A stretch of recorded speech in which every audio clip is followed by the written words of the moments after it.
Kumot gyud aning unlana oy. Handumanan pag gyud ni sa unang panahon katong gadulog-dulog paming duha.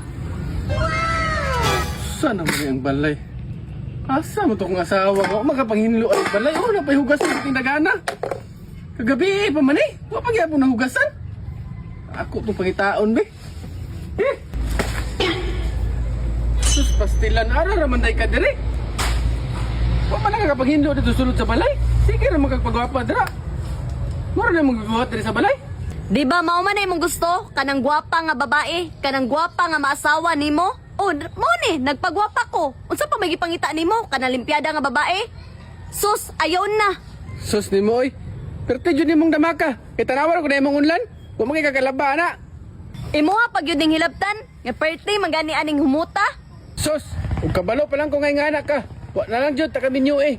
Ah, reklamador pug kaayo ka. Kung kabalo pa lang ko nga ing anak ka perfectionist, wala na lang pud unta ta kasugta. Ha? Saon na lang yung takambayhana ka, oy. Isuda, yun yung makaminyo ta. Gwapa lagi, pero perte man pong damaka.